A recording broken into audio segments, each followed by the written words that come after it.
रूहानियत की यहाँ अपने देखने वालों को बता दूं, पहली खिड़की तब खुलती है जब आपका माइंड खाली होता है। हिंदू का ये फलसफा है कि आप खाली कर लोगे तो अपने आप को भगवान आ जाएगा उसमें। दिल पे अल्लाह क्यों पढ़ते हैं? ताकि बाकी हमारा माइंड, हमारा सोच, हमारा दिमाग एक नुक्ते पे ठहरने की सलाहियत हासिल करे। सलाहियत हासिल कर कहते हैं यहाँ पे दो रूहें हैं, आत्मा एक एक एक जिंदा, एक मुर्दा है। मुर्दा है। अब तय ये करना है कि वो आत्मा मैं हूं या आप हैं। ओए ओए, कौन जिंदा है कौन कौन मुर्दा मुर्दा है? है? मुझे याद है मैं इसको मारा तब उसे, मैं मैं फंसा हुआ हूँ। ये जोगी पूरे दिनों कहता है हम भी उन सरकार को मानते हैं, जाओ मत्था टेको, हमारा भी सलाम दो। अगर तुम उनके भगत ना होते तो तुम वापस नहीं जा सकते, ओए ओए ओए ओए ओए। क्योंकि तुम्हारा यहाँ आना ही गलत है।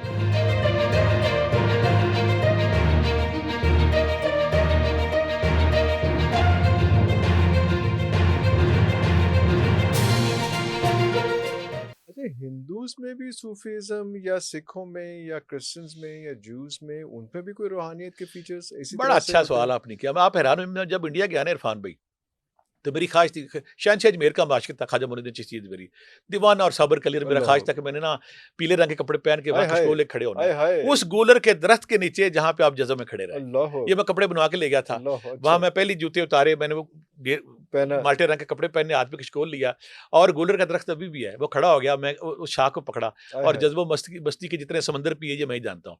मेरा ये ड्रीम था कि मैंने इंडिया जब जाना है ना, तो मैंने जब गया ना इंडिया, तो मेरे मेज़बान थे, अल्लाह ने बड़ा करम किया, शहनशाह ने बड़ा करम किया कि वहाँ पे ना अच्छे रिलेशनशिप थे, सहूलत होगी। मैंने उनसे पूछा कि यार दिल्ली का सबसे बड़ा वहाँ पे अजीब कल्चर, आप जा रहे हैं ना एकदम काली माता का मुजस्मा आ जाता है, आप जा रहे हैं सरस्वती का मुजस्मा आ गया, भोले ना मैं गया जी, फिर हम आदि नहीं ना उसकी। हाँ बिनते तो हाँ लोग जी मरते हैं, हाँ वो जी हाँ जी। नसीहत करते हैं कि मेरी जगह मेरे ना सरस्वती का, दुर्गा माई का, भोले ना फलाक बना दे। मैं वो देखना रोज, मैं कहा ये क्या है?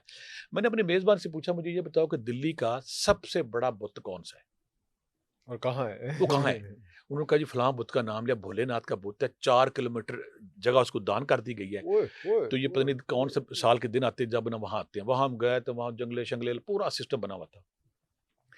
अब जब हम गए तो मैं मुबालगा ना हो जाए, शायद मीनार पाकिस्तान जितना भोलेनाथ खड़ा है जनाब। अच्छा, वो इतना दो इतना हाई राइज। दाएँ सड़कें हाँ, बनी हैं, जंगले बने, जब वहाँ पहुँचे ना, दूर से नजर आ रहा है और दूर सारा कुछ। जब इंडिया में अक्सर आप गए ना, आप बाज़ार जा रहे हैं, काली माता खड़ी है नजर, हाँ जी जी, और वो बड़ी-बड़ी, बड़ी बड़ी, हाँ जी हाँ दूर जी फलाँ भाई, फलाँ में हाँ बंदा जी कहता है की हो रहे हाँ थे। जी, बिल्कुल। अच्छा वो आ गया ना, तो मुझे गुस्सा था बड़ा, मैं कहा ये क्या है? जो आपने बात की कि नॉन मुस्लिम को नॉन रूहानी मुस्लिम, हाँ जी। तसर्रुफ होता है कि नहीं? हम्म।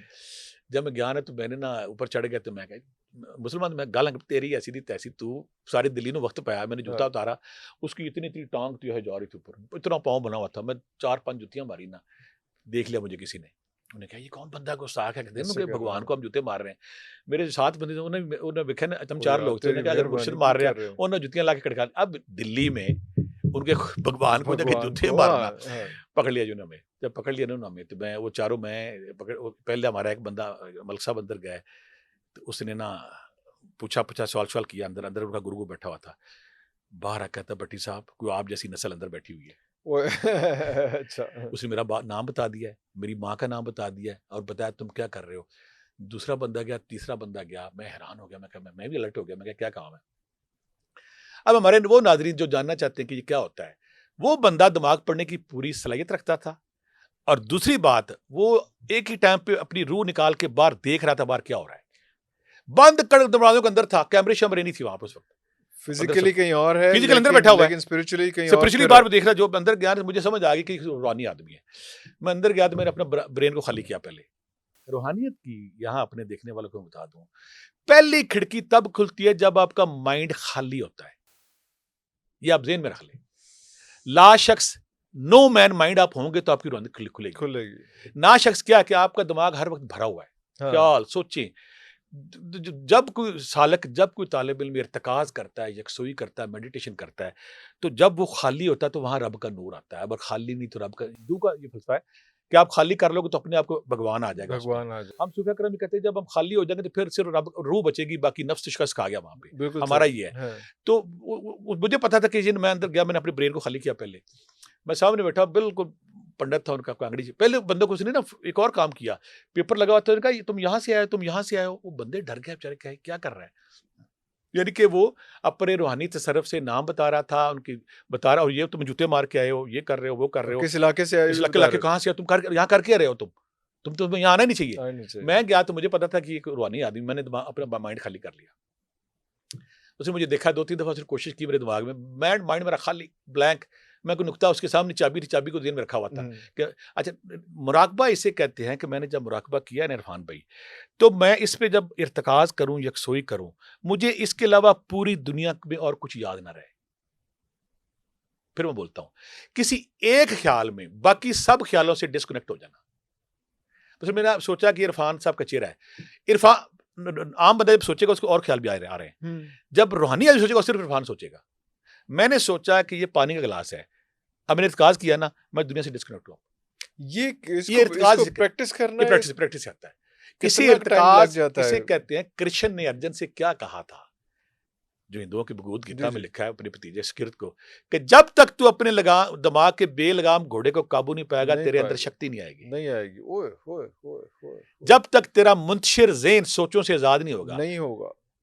मुराकबा हम क्यों करते हैं, इर्तिकाज हम क्यों करते हैं, तसव्वुर शेख क्यों करते हैं, अल्लाह का तसव्वुर क्यों करते हैं, दिल पे अल्लाह क्यों पढ़ते हैं, ताकि बाकी हमारा माइंड, हमारा सोच, हमारा दिमाग एक नुक्ते पे ठहरने की सलाहियत हासिल कर। अब मुझे ये आती थी और सारे स्पिरिचुअल हटते हैं।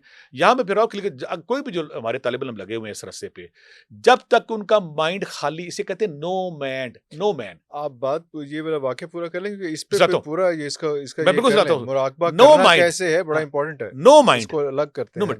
अच्छा, जब वो अंदर गया, मैंने माइंड खाली कर लिया, उसके सामने चाबी पड़ी, मैं चाबी पे गौर किए जा रहा हूँ। उसने 2 दफा मुझे देखा, मुस्कुरा पड़ा, फिर उसने मुझे देखा, फिर उसने मुस्कुरा पड़ा। अब उसने एक और चाल चली, मुझे कहता है कि आप पाकिस्तान से आए हैं, मैं उसको देखी जा रहा हूँ कि मैं उसको गिरफ्त नहीं, आज़ादी नहीं दे रहा था कि वो मेरी तरफ आए, कि मेरे कोई दिमाग से चुने ना वो। मैं क्या पाकिस्तान से आए, तो कहता है यहाँ पे 2 आत्माएं हैं, एक जिंदा है, एक मुर्दा है। यहाँ पे 2 आत्माएं, उस जो हम बैठे हुए थे, कहता है यहाँ पे 2 रूहें हैं, आत्मा, एक जिंदा, एक मुर्दा है। अब तय ये करना है कि वो आत्मा मैं हूं या आप हैं। ओए कौन जिंदा है, कौन मुर्दा है। तय ये करना है। उसने मेरे उस फोकस को आ गया, उसको तोड़ा उसने। मैं एकदम हल्का सा खौफ में गया। अब तय ये करते हैं हम कि आत्मा कौन है, मुर्दा कौन है। तो उसने ना मेरी एकदम लगी, तो मुझे एकदम लगा कि मेरे दिमाग में कोई चीज घुसी है, खर्र करके यहाँ गई है। लेकिन मुझे जब एहसास हुआ ना, मैं फौरी वो चाबी पकड़ी, तो चाबी पकड़ के उसको मैंने यहाँ रखा जोर से, तो मैं तकलीफ में जब गया हूँ तो एकदम डिस्कनेक्ट हुआ। मैंने फिर इत्काद कर लिया।